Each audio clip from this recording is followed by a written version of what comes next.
Hello and welcome to another episode of Sandy Killer Projects. Today we're going to replace this broken seat switch on the 2006 Jeep Commander. This is a really quick and easy process, so I'm going to walk you through it as quick as I can.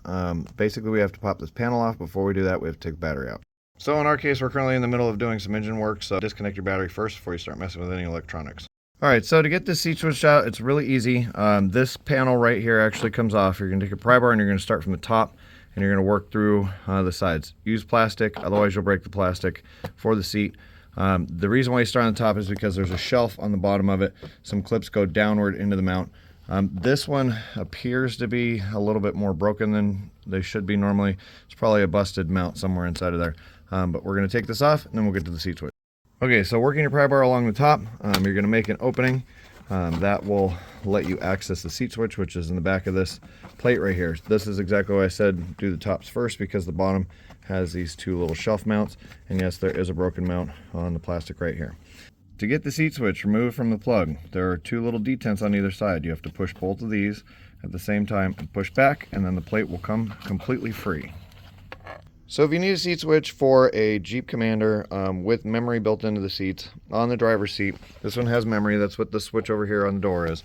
The part number is going to be 560494431AF. That has the built-in memory in it. As you can see, this is the new seat switch that's going to go into place. Also on the new seat switch, you see how there's these little plastic tabs? That's what's holding this into this plastic mount. So we're going to depress those on all these. That'll remove that out. So with the old seat switch removed, you're going to take the new seat switch, you're going to lay it into the mount in the same position that the seat switch buttons are in, and then you're going to depress it down into the tabs all the way around. Once that's done, this guy's ready to go back in. So to connect the new one into the car, you're going to take it, line it up with the plug, push it in until it clicks on either side. Once it's in, this can be remounted into the car.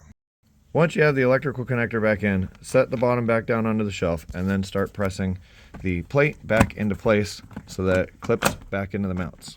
Once those are all back in, then the plate is complete and this should all work once you hook the battery back up. So that's it. I'd love to show you it working, but as I said, the battery's out of this car. But this is how you install them. Only takes one tool. So thank you for watching. As always, please make sure to like, share, and subscribe. We'll keep making more content.